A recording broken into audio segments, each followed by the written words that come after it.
Okay, good morning. Today's Daf is sponsored by our Talmud Torah sponsors of the month, Dovi and Nina Elman, in honor of their daughter Ayelet becoming a Bas Mitzvah. May she continue to be a source of nachas to the entire family.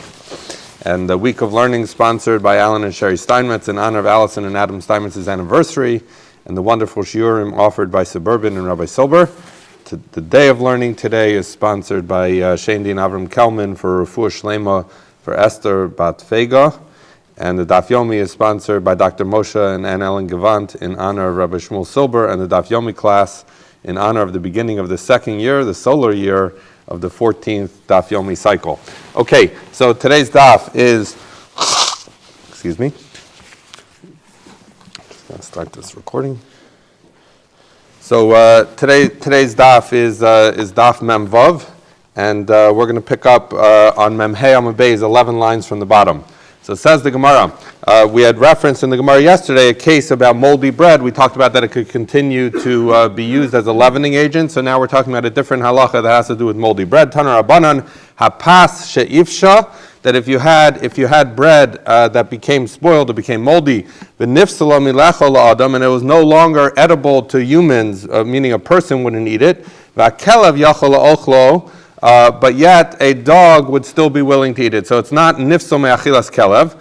So the halacha is mitama tumas ochlim bechabeya, that it is still, since it was originally a food, it still retains its food designation, and therefore it is capable of being mitame other things. And as we know, the measure, it's a machlokas about what it takes for food to become tameh, but everyone would agree that in order for food to be metame something else, it has to be at least the size of a chebeya. So we'll say that as long as you have an egg-sized piece of this moldy bread, it is still going to be capable of transmitting tumah to something else because it still has its food designation. However, the Tanna Kama continues and says, but there's an element that it's different than regular food, v'nisrefes imatmeya b'pesach, that we know that on Daf Yodalet and Daf Tesvav in this Masechta, we talked about the idea, Machlokes Reb Meir and Reb Yossi, about whether you could burn truma that is tahar together with things that are tameh,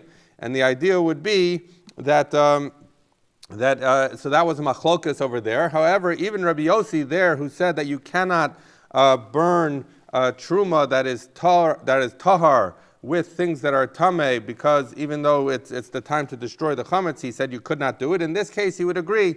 If we're talking about moldy bread, then the reality is that even though it is still considered ochel, and we're still saying that it could be metamet tumas ochlim with the size of a beya, nonetheless, if you wanted, you could destroy it together with things that are tameh, because it has, I guess, some kind of degraded status as food. So that's the Tanna Kama. When Rishon Rabbi Nassan Amru, in the name of Rabbi Nassan, they said, Eina metama, that it's not metama, because at the end of the day, if once it is nifsal, this is going back on the ratio, the question about whether it can be metama other things because it still has status as its food, Rabbi Nassan would hold that once it ceases to be something that human beings would eat, and it's something that only a dog would eat, so at that point it loses its designation as food, and it would not be metama other things in the category of food. So that's a machlokus between the Tanna Kama and Rabbi Nassan. Asked the Gemara, Keman azla hadisnan, like which of these opinions, or like whose opinion does it go? This that we learned in a Mishnah, that we say, Klal amru b'taharos. They said, as relates to things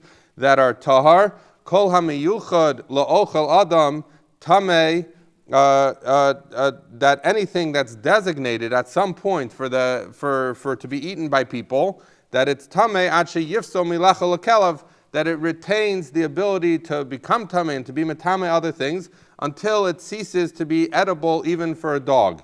So the Gemara says, come on, like who? The Lok Reb Nassan. It's obviously going not like Reb Nassan, but rather like the Tanna Kama, because the Tanna Kama was the one who said that it still retains its status as food even after it ceases to become edible for human beings, and therefore obviously he would be the one who says that when it becomes, you have to wait until the stage where it ceases to be edible even for a dog, whereas Rabbi Nassan is the one who said that once it ceases to be edible for a person, you don't need to wait till it's inedible for a dog, and rather it loses its status as food at that point. So obviously this Mishnah about Taharos is going according to the opinion of the Tanna Kama. Okay, another halacha. Tanra Rabbanan, Arevas ha'abdanin shenasan letocho kemech. So you have an areva. We've been talking about this as different kinds of trough. Yesterday we talked about one that you mix dough in. Now we're talking about one that an ibud is the process of tanning hides, which, as we know from other sources that we've learned many times, that it was a very dirty and smelly exercise of tanning hides. But they used to tan hides in this trough.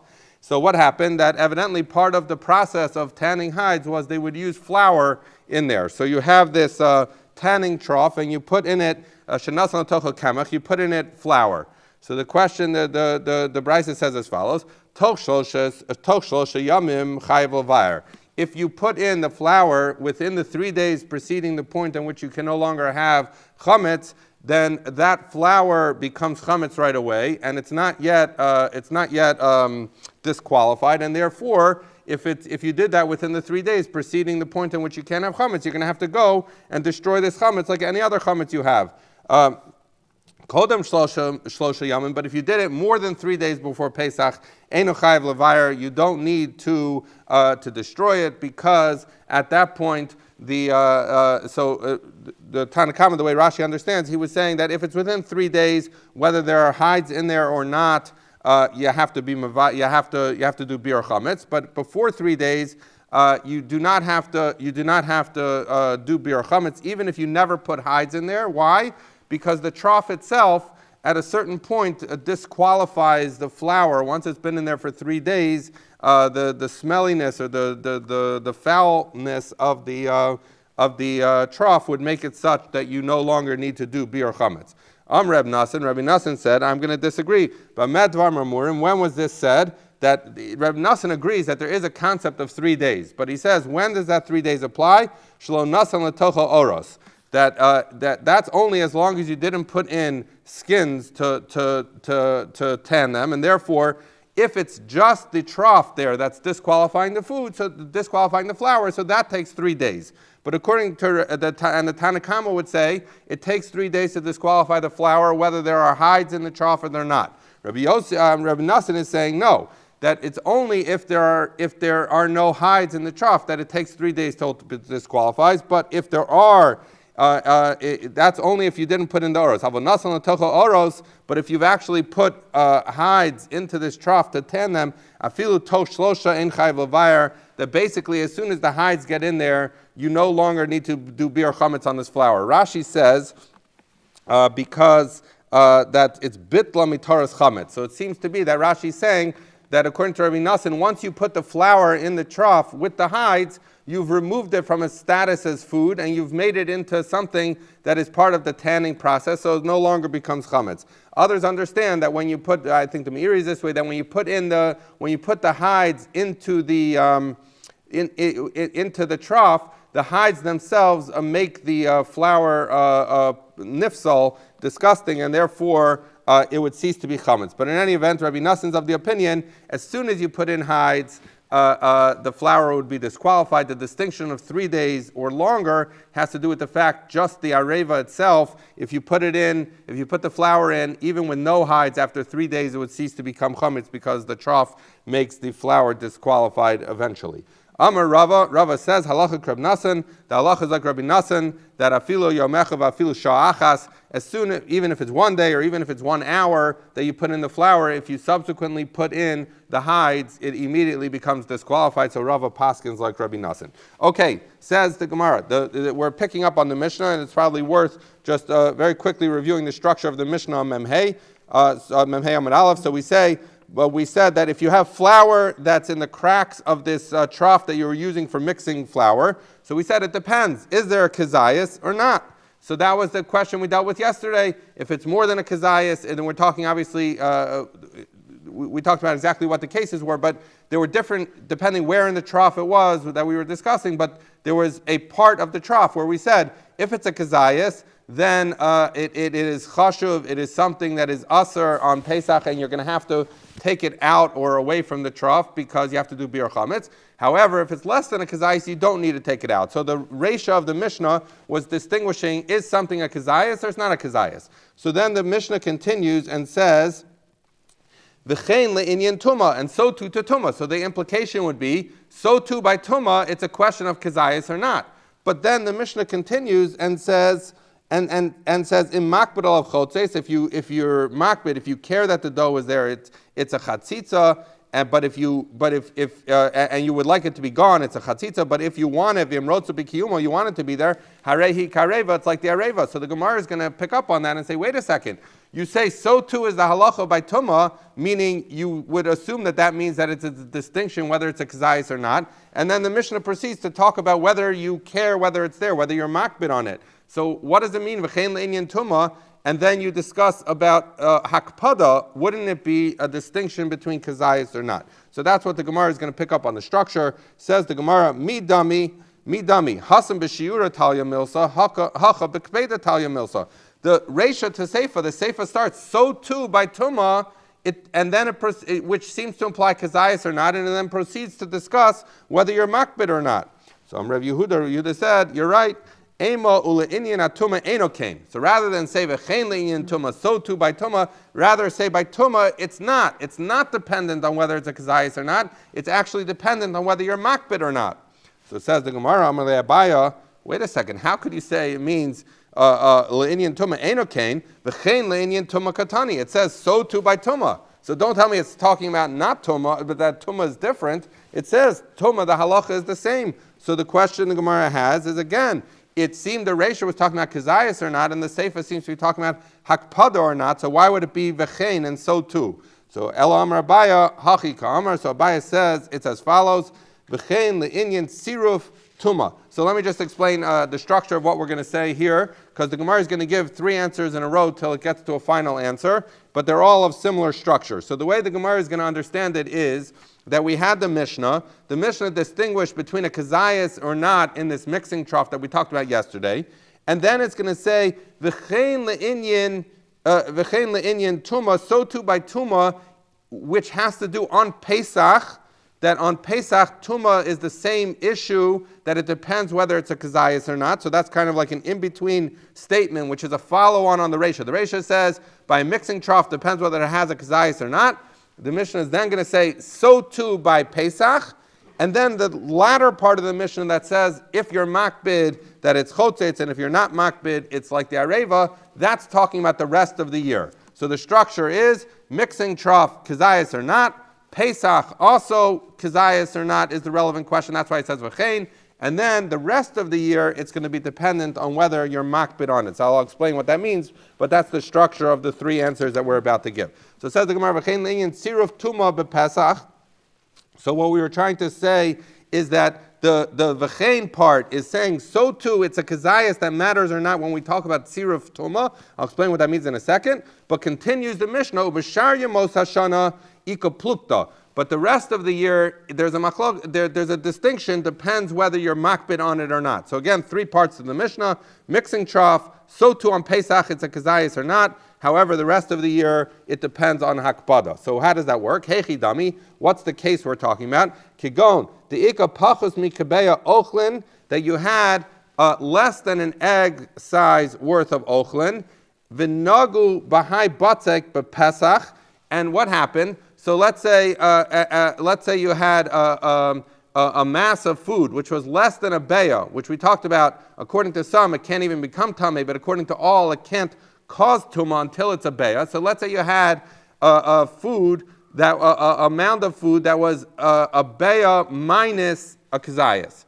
and then you touched it to this dough that's in a mixing trough on Pesach. So we're going to say the isuru chashuv mitztaref. That because we learned yesterday that once the dough, the Mishnah that we learned yesterday distinguished between, is it a kazayas, in which case it's a problem on Pesach, or it's not a kazayas, so it's less than a problem on Pesach. So we see that it is, according to our Mishnah from yesterday, when something is a kazayas on Pesach, it's considered chashuv, and therefore it's aser, regardless of whether you care whether it's there, whether you want it to be there. It doesn't matter. A kazayas is chashuv, and therefore you need to remove it. Again, depends where in the mixing trough it was, but wherever the Mishnah was talking about, it was saying kazayas is chashuv. So therefore we're going to say that it depends on Pesach. When you have this case, you have the mound of food that's not yet a kibeya, it's touching this dough that's in the trough. So we're going to say, since on Pesach, a kezayis is considered chashiv, whether you want it there or not. So when this mound of food that was missing a kezayis is now touching this kezayis, because it's chashuv and it's aser, and therefore you need to remove it from the areva, from the trough, so it has a halacha as food, it has a din as ochel.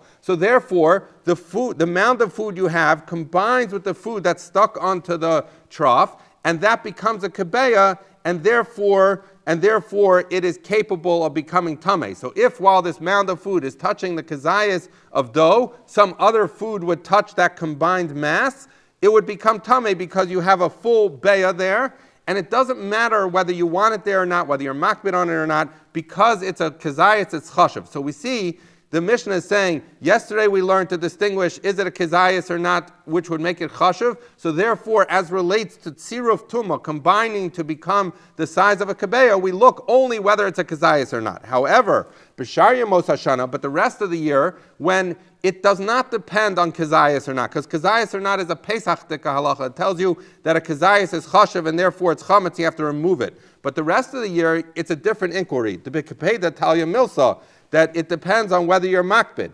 In makbid olav, if you don't want it there, meaning you do not see this as part of your areva, you don't see it as part of the trough, and therefore what is it? It's food, it's dough. I have dough stuck on my trough, but I don't want it there, so I'm going to take it away at some point. So therefore it has a halacha of food, and then it's going to be mitzaref.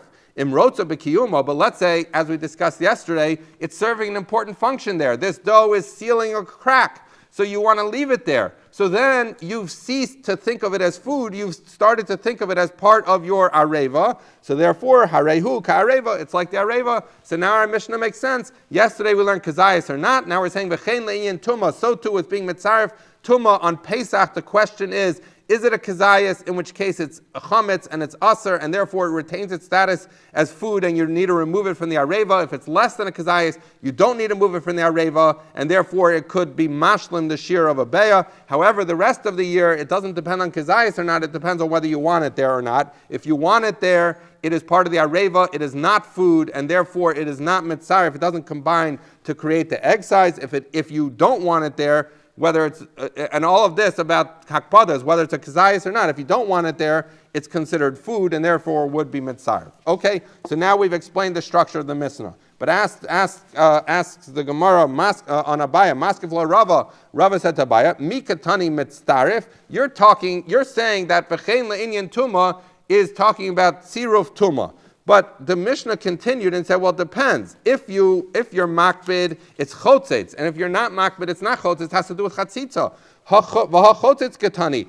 So you're describing something to do with tziruf, which does the mound of food combine with the dough that's in the trough. That has nothing to do with chatzitza. Chatzitza is separation, is interposition, something that's in the way generally of being tovel something. So that does not a good answer. So Elam Rava says his own answer, same structure but different answer.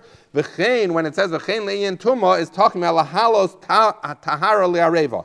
What we're talking about here is it's saying so too is the halacha by tuma and tahara, which is if your areva, if your mixing trough became tameh and you want to make it tar, so what do you need to do? You need to tovel it in the mikvah. So therefore it's saying hechidami. Kigon the itme hach areva, that the areva, the trough itself became tameh. Ubaylat bule, and you want to be tovel it. Bepesach, so on Pesach the isurei chashiv, that if we said that if it's a kezayis, it's aser, and therefore that's the relevant measure on Pesach. If it's a kezayis, it's chashuv, and it's aser, and therefore it's something you need to remove. If it's something you need to remove, obviously it's not part of the areva. So therefore on Pesach we ask ourselves, is it a kezayis or it's not a kezayis? If it's a kezayis, you have to remove it. If you have to remove it, it's a chatzitza. However, if it's less than a kezayis, you would not need to remove it, and then because you don't need to remove it, it will be considered like part of the areva.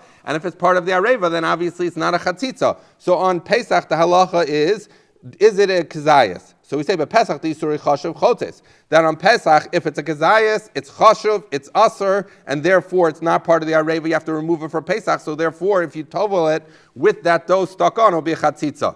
v'lo salka la tefila, and therefore tefila would not help once it's a kazayas and it's chashav. However, b'shar yemos hashana, but the rest of the year, b'kpeda talya milsa, it depends on whether he's makbid. Makbid alav, whether it's more or less than a kazayas, if he doesn't want it there, then chotzetz, and it's a chatzitza because it's not part of his areva, because he doesn't want it there and he intends to get rid of it. However, v'im rotza b'kiyumo, let's say it could be 4 kazesim, but if you're using it to plug up the cracks, and therefore you want it to stay there, and you're not makbid on it, and therefore harehu kareva, it would be like part of your areva, and therefore if you're tovel the whole areva, and that dough is still in there holding the cracks, it's fine because that dough is part of the areva. So again, structure is on Pesach, the relevant inquiry is kazayas or not. The rest of the year, hakpada or not. So okay, so same structure, but now we're talking about toveling the areva where chatzitza makes more sense. Ask the Gemara, Maskeflo Rav Papa. Rav Papa asked Rava, Mi katani v'chein le'inyan tahara,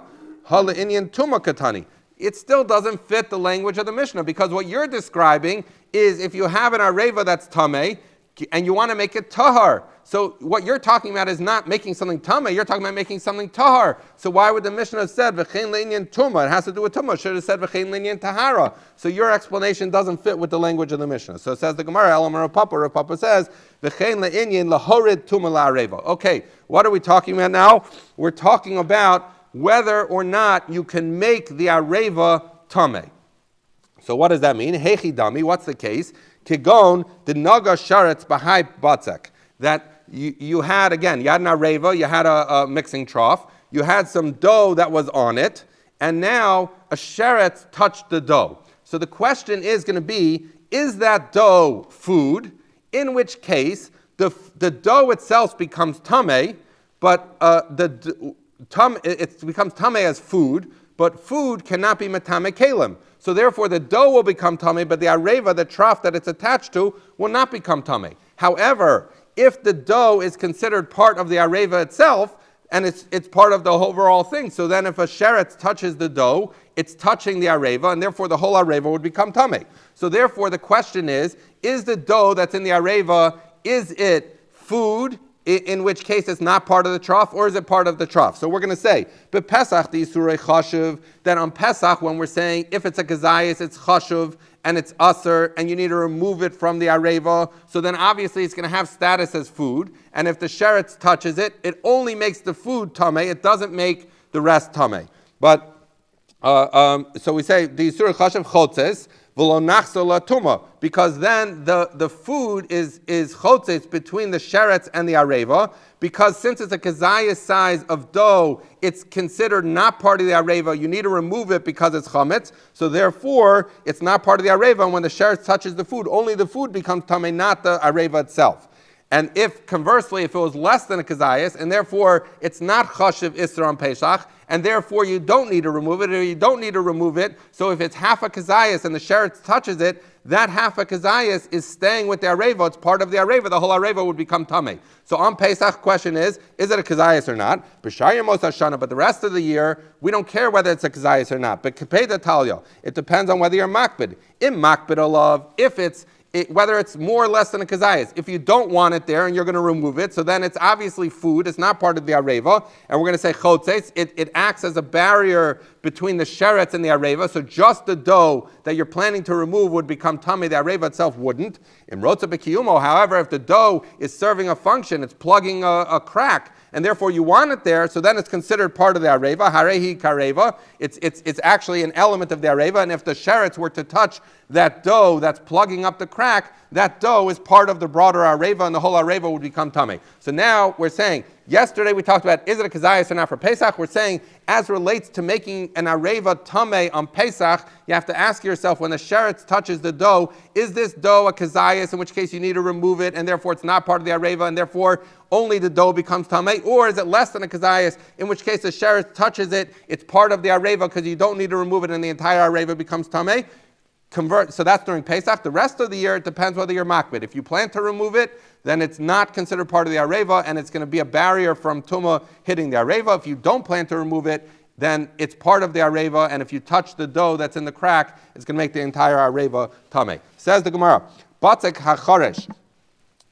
So we're going to have dough that's deaf. So Rashi gives two explanations. He says either that it's deaf or that it's hard like cheres, like pottery. But the basic idea is you have dough that Rashi says like a deaf person. You could see a deaf person, you can't necessarily tell whether they can hear or not. So you're looking at dough which has not yet demonstrated signs that it became chametz, but we're concerned it might have become chametz. Rashi explains that it became a little bit lighter or pale, which we're going to see later is a relevant measure. But Rashi said it didn't start to develop cracks. So normally the measure of whether you know something is chametz is did it lighten and develop cracks. So here it lightened, but it didn't develop cracks. So it's like a deaf person. You can't fully tell what the story is. Is it chametz? It's not chametz. Is the person deaf? They're not deaf. So therefore, so we say as follows: Im yesh kiyotze bo shehichmitz harei aser. So as follows: if you had other dough that was in the same batch, and that other dough has lightened and developed cracks, so it's clear that it's chametz, or it was done at the same time, so then we're going to say that demonstrates that it's chametz. That demonstrates that it's chametz. Okay, so this is a measure. If you have two loaves of bread, one isn't demonstrating signs, you look at the other one. If the other one is showing that it's already chametz, we assume that the first one is also already chametz. So says the Gemara, Ein sham ki yotzei bo mahu.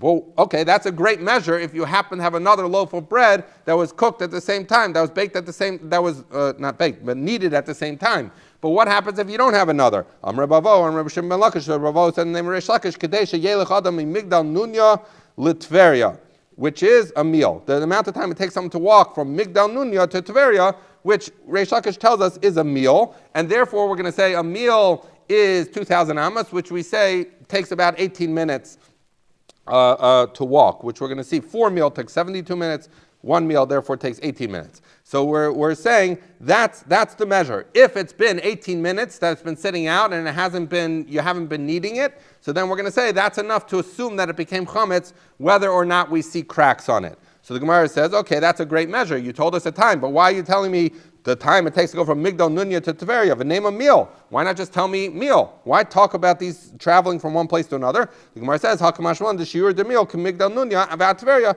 It's teaching you, if you want, in other words, I could tell you a meal, but then you'll say, how long is a meal? So I'm explaining to you, a meal is the amount of time it takes to go from Migdal Nunya until Tveria, but basically it's saying 18 minutes. If you haven't been working the dough, whether or not you see cracks develop, you can assume that it's actually chametz. Okay, Amr Bavo, Amr Shimon ben Lakish. So now, because we quoted something in the name of Ravo and the name of Reish Lakish, we're going to say a different halacha. It's not really relevant to our sugya here, but in any event, we say legabel.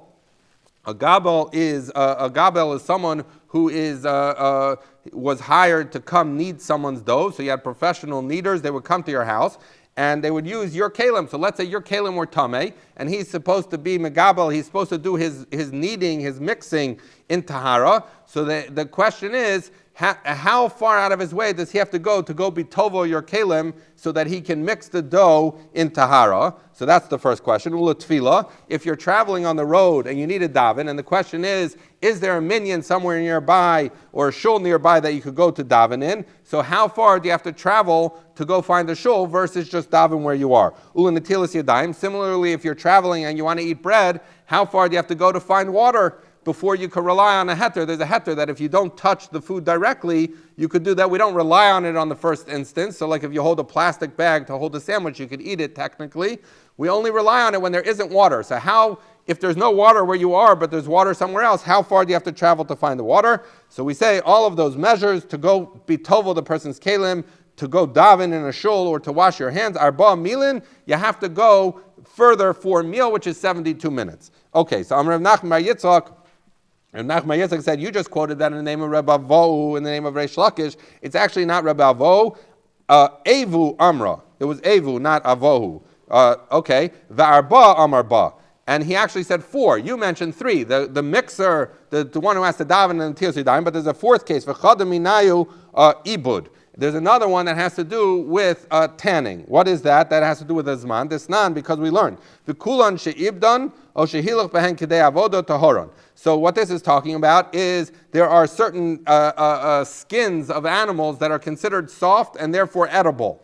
And if it's edible, it's capable of becoming tameh just like meat itself. However, once it becomes hard, or it gets tanned, so then it gets far enough in the tanning process, it ceases to be treated like meat, and it becomes something that's not capable of getting tumah. So we're saying if you have these soft skins, if you tan them, or you just, the way they would start the tanning process is you would put the hides out on the street, people would walk on them for some amount of time, and that would start the tanning process. So we say, if you have these hides that are capable of accepting tumah because they're considered like basar, at a certain point when you're tanning them, they lose that status. So that status is when people have walked on them, kedei avoda, long enough to do the avoda of walking on it, so then it's tahar. Chutz mi ara adam, except for human skin continues to be capable of accepting tumah or having tumah. Okay, so that's the mission over there.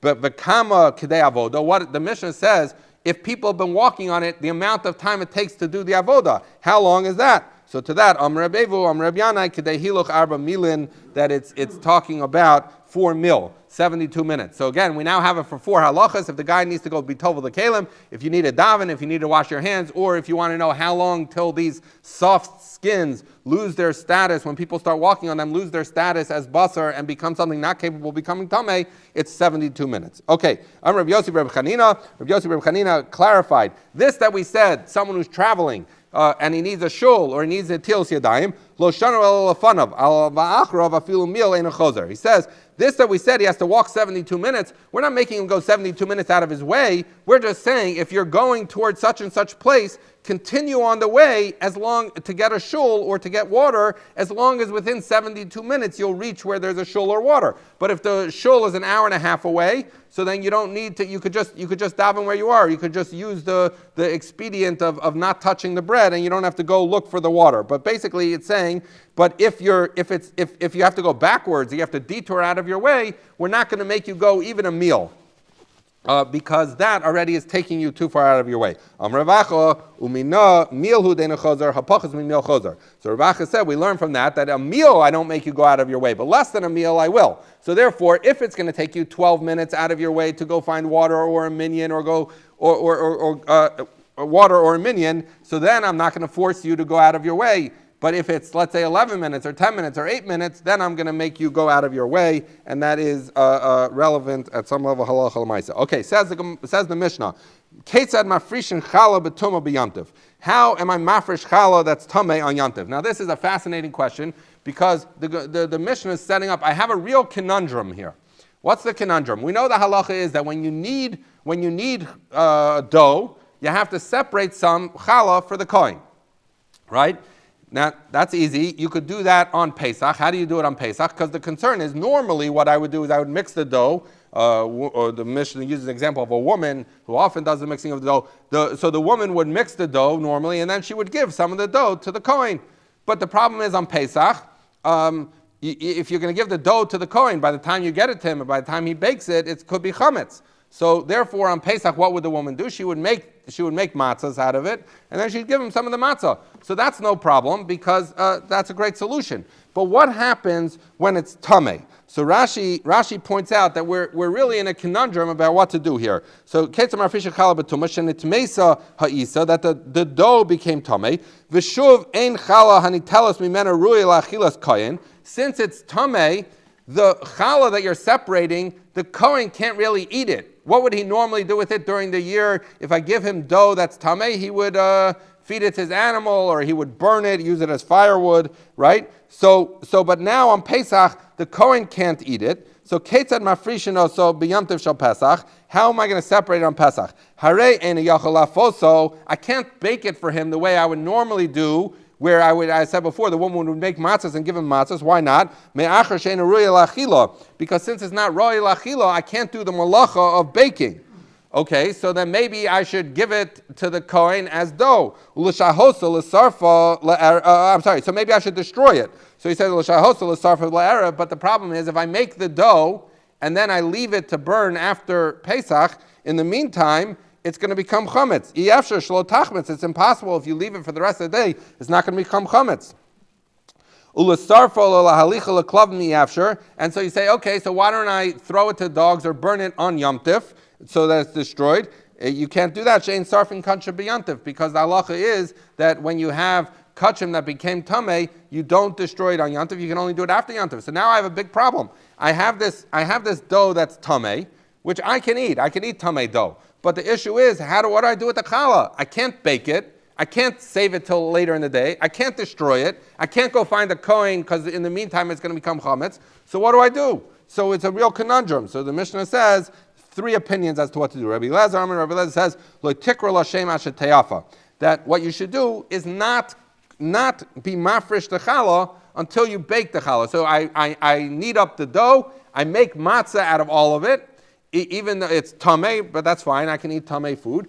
And then only later, once it's already in the form of matzah, I say, okay, this one is challah for the kohen. I give it to the kohen. The kohen can't really do anything with it, but at least we didn't create chametz here because everything got baked. Now, what about the fact that I said before you can't bake something? You're not allowed to do the malacha of baking if it's for no purpose on Yom Tov. And since the kohen can't eat it and you can't eat it because it's truma, so then how do you bake? So Rashi at this point, Rashi is going to give another answer later, but at this point Rashi says, well, we can assume that every matzah you're making, some piece of it is the kohen's, but you're allowed to bake it because it's some part of the matzah. The obvious problem is that, as other Mefarshim discuss, and Rashi himself is going to address, the reality is that's not normally how we do it. We don't give the kohen a little piece of every matzah. We put the matzahs all in one. If you've ever gone matzah baking, you put them all in that one container, and then you are mafresh challah, you take one out. So at the end of the day, you bake that one that's going to go. Rashi's eventually going to say that because it's true that you're baking a matzah that's going to go to the kohen and is not useful on Yom Tov because he can't use it and you can't use it, but at the time you bake each matzah, no one said that that's the matzah that is going to go to the kohen, so therefore you could bake each matzah and then eventually you're just going to give one of them to the kohen. But okay, that's Rabbi Elazar's idea. Don't be mafresh challah till you've already turned it into matzah. Ben Beseira says, tatel b'tzonein. No, you shouldn't do that because Ben Beseira presumably doesn't like the idea of the fact that at the end of the day you're making a matzah that is going to go to waste because the kohen can't use it, you can't use it. So therefore Ben Beseira says, I'll tell you what to do. Mix the challah, separate the amount of dough that you would give to the kohen, but then just stick it on ice. Stick it somewhere cold, and the cold of the ice or the cold of wherever you put it that's cold is going to arrest the leavening, and therefore the dough is never going to become chametz. And then after Yom Tov, you can destroy it. Right? Okay, so that's Ben Beseir's answer. Presumably Rabbi Elazar didn't like it because the Mefarshim say because we're worried that could work, but we're worried that maybe it's not cold enough or he's not going to put it fast enough on ice, and therefore it could become chametz. But in any event, Rabbi Elazar's idea is bake it first, be mafresh challah. Ben Beseira says put it on ice. Rabbi Yeshua says lo zehu chametz shemuzharin alav b'bayiro b'yimatzei. He says this is not chametz they have to be concerned about. Ela mafrishta umanichta ada erev. So be mafresh challah the regular way. Put the challah off to the side and leave it till the nighttime. If it becomes chametz, who cares? Because Rabbi Yeshua is of the opinion. He says, look, you're only chayav on chametz if it's your chametz, right? But this is not your chametz because once you're mafresh at his challah, it belongs to the kohenim. Now, you didn't give it to a specific kohen. If you gave it to a specific kohen, it would be a problem because then that kohen is not allowed to keep it. But I didn't give it to any kohen. It belongs to the kohanim writ large. So it's not mine, and it's not any specific kohen's. So it says Rabbi Yeshua, I don't care if it becomes chametz. Let it become chametz. And after, when it's no longer Yom Tov, we'll destroy it. Okay, so that's the Mishnah, 3 solutions. So says the Gemara, so Rabbi Eliezer obviously didn't want to let it become chametz. Rabbi Yeshua said, let it become chametz. What are they arguing about? So says the Gemara, Lema b'tovas hana kamiflagi. Let's say that they're arguing about tovas hana. What is tovas hana? We've encountered this concept many times.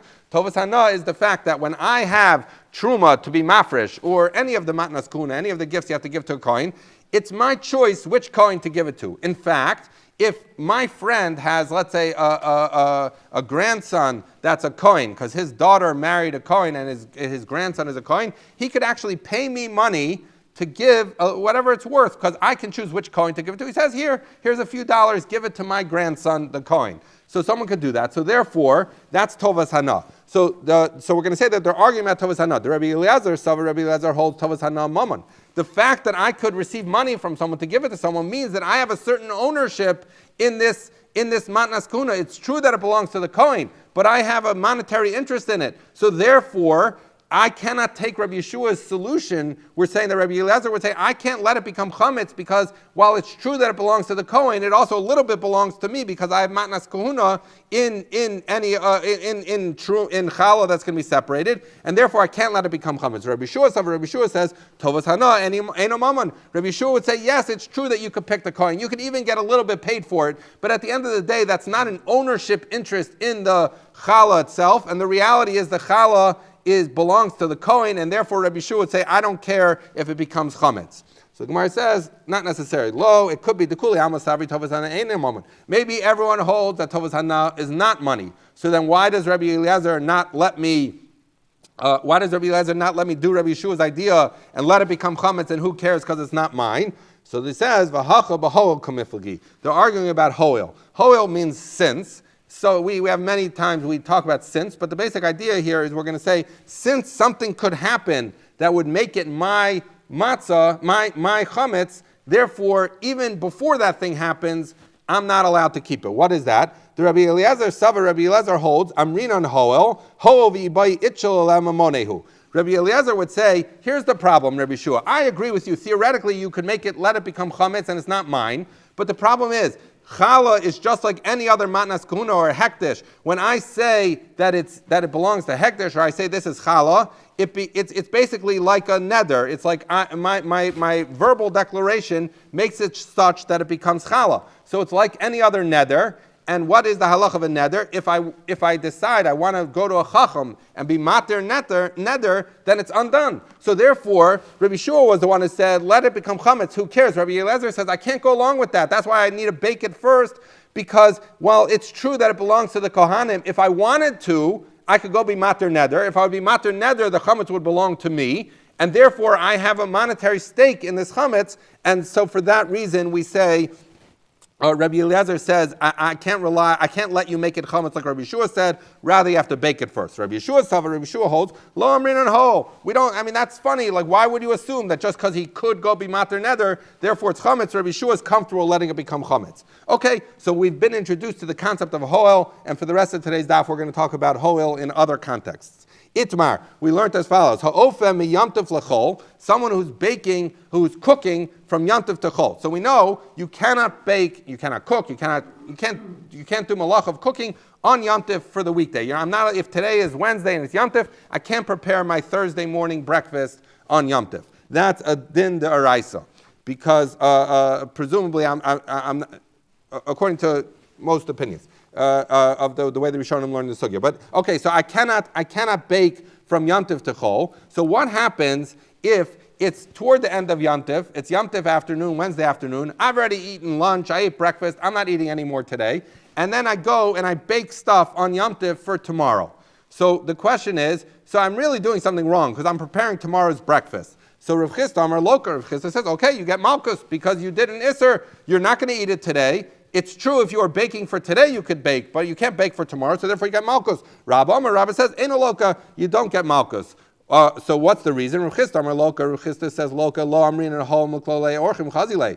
Because Rav Chisda says, at the end of the day, you finished eating, you don't need any more food for Yontif, you're preparing it for Thursday morning breakfast, you're chayav. The fact that maybe guests are going to come along still on Wednesday afternoon while it's still Yontif and they're going to eat this food, that doesn't change it because we don't assume that guests are going to come and you did something wrong, therefore you get malchus. Rabba says, Eino Loka, he doesn't get malchus. Why? Because Amrin and Ho, we say that since maybe guests are going to show up Wednesday afternoon when it's still Yontif, and if guests were to show up, of course, he would feed them the food he already prepared for tomorrow morning's breakfast. So therefore, it turns out that there's a scenario under which the baking that he did was at least technically permissible, and therefore we're not going to give him malchus.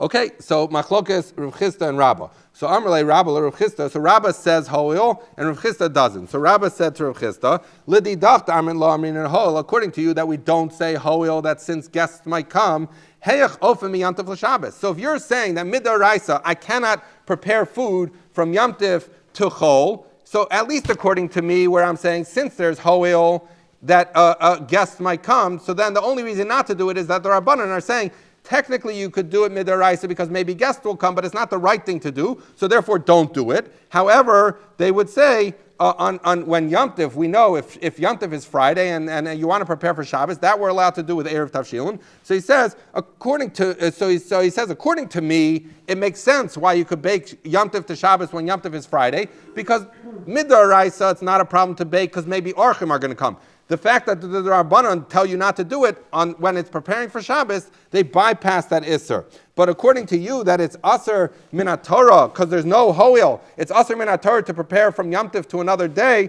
How do you prepare, even with an Erev Tavshilin, how do you prepare on Friday for Shabbos? So Amrlei, he said, Mishum Erev Tavshilin. He said, no, because there's Erev Tavshilin. So ask the Gemara, well, wait a second, Mishum Erev Tavshilin Sharirin Isur Daraisa? If you're telling me there's no Hoil, and therefore preparing on Yom Tov for any other day, what difference does it make if I do Erev Tavshilin? Erev Tavshilin is a rabbinic invention. At the end of the day, if I'm not allowed to prepare Yom Tov to another day, I should not be able to prepare for Shabbos, even when Yom Tov falls on Friday before Shabbos. So Amrlei, he said back to him, Rav Chisda said, I don't say Hoil, and I still let it happen. Why? Because Midaraisa Tzarchi Shabbos Nasim Yom Tov. Because he agrees that Midaraisa you could prepare from Yom Tov to Shabbos, but only Yom Tov to Shabbos, not Yom Tov, not Wednesday to Thursday, because Wednesday to Thursday we don't say Hoil, and you're not allowed to prepare, and it would be Isser Daraisa. That would be his view, and that's why you're Loka. However, preparing from Yom Tov to Shabbos, that's actually permitted Midaraisa. Why? Because we see, Rashi points out, that Yom Tov is referred to as Shabbos, and therefore, Yom Tov and Shabbos share a common halacha, and therefore, when you're preparing on Friday for Shabbos, you're preparing on Yom Tov for Shabbos, which is all in one category with Yom Tov. So he says it's okay. So according to Rav Chisda, only okay from Friday to Shabbos. Why do we need Erev Tavshilin then? Because the Chazal said, I don't want you to get mixed up, so we make Erev Tavshilin. Rabbanan hu de gazri be'gzeira shem yom ra'ofim yom tov haflachol. So once it's mutter midaraisa to cook from yom tov to Shabbos, why don't I make them do Erev Tavshilin? So the Rabbanan made a gzeira. They didn't want people cooking from yom tov for another day, because even if it's Shabbos, because maybe they'll cook for chol. However, once the Rabbanan said that you could make Erev Tavshilin, Islay Hakera, there's a hecker. So what are we left with? That why can you prepare? Everyone agrees you can prepare from Friday to Shabbos. So Rabbah would say, because Friday to Shabbos is just like Wednesday to Thursday. Midaraisa you're allowed because maybe guests will show up, and just Chazal didn't want you to do it, to rely on Hoil. So on Wednesday to Thursday they say you can't do it. From Friday to Shabbos they say you could do it as long as you do Erev Tavshilin. To make that distinction. Rav Chisda would say, no, Wednesday to Thursday is Asr Midaraisa. There is no Hoil. Can't say that just because guests will come. However, Friday to Shabbos is allowed because all in that category of combined Shabbos Yom Tov. And why do I require Erev Tavshilin? Just so that there should be a hecker. Okay, says the Gemara, Eisvei, he asked another kasha on Rav Chisda, Behema hamasukenes, that if you have a behema that's in, it's close to dying, it has some kind of thing that's going to cause it to die, and what happens? If it dies, this is on Yom Tov, if it dies, it's going to be nevela and you can't eat it, so you want to shecht it very quickly. So you have a behemah musakenes lo yishchat el kadei sheyachol lechol hemena kazayis tzalim b'od yom. So the halacha is you can actually go ahead and shecht it as long as there's enough time to shecht it. And Rashi says to skin it and cut it up and bake it and eat it, cook it and eat it. As long as there's enough time to do that, you're allowed to do it. Yachol lechol afagav delo boy lemechol. Even though you're not hungry, you don't need it, it's right before the end of Yom Tov, because since I could eat it if I want. So says Rabbah, Bishlam al-didi damri hoil. So according to me, it says hoil, hoil v'i'ibay lemechel matzi achil. Then I would say, since if I want, I could eat this kazayas of meat, so as long as there's enough time to eat the kazayas, that explains why I could do it. Mishum hachi yishchat, that's why I could check. El didach, but according to you, the amrit lo amrin and hol, who we can't rely on hol, that maybe since I could eat it, so then what's your rationale for allowing me to shecht? Amai yishchat, why can you shecht? So Amrlei, if you don't say hoil, why do you let me shecht? Amrlei, so Rav Nachman said to him, Mishum hefsid mamono, because otherwise he's going to lose money. So that's Rav Chisda's answer. So Rabbah says, wait a second, you're telling me that to shecht on Yom Tov for after Yom Tov is an Isser Deraisa, and you're telling me because I'm going to lose money, I could do it. Since when does losing money allow us to be over on a Deraisa? So Amalei, Rav Chisda said back in, yes, Mishum Hefsid Mamomo Gamar Belibo Lechol Kazayas. He says, I'm going to let you shecht for bittul mammon. Why? Because minat Torah, I could tell myself, even though I'm not hungry, even though I wasn't planning to eat it, I'm going to force myself to eat it. I'm going to actually go ahead and eat the kazayas. I'm not relying on a ho'il that I could eat it. I'm actually saying I'm going to eat it. And when I'm saying I'm going to eat it, therefore, we're going to say that I'm gomer belibo that I'm going to eat it. What's the only way I could eat a kazayas of meat? I can't eat it if it's not shechted and cut up and prepared. So therefore, I shechted, cut up, and prepared. Rav Chisda says it's not because I'm relying on whole that I could eat it. I'm relying on the fact that since I commit myself that I'm gonna eat it, so therefore we allow you to do it. But generally speaking, we wouldn't allow you to do it because we don't like you to prepare from a Yom Tov to Chol. But if it's a case of Hefsid Mammon, therefore we're going to allow you to go ahead and do it. So Rabbah holds of Ho'il that I could do it. Rav Chisda is saying Ho'il doesn't work, but if I say I'm going to do it, that's enough, and I'm able to do the Malacha on Yom Tov because there's Hefsid Mammon.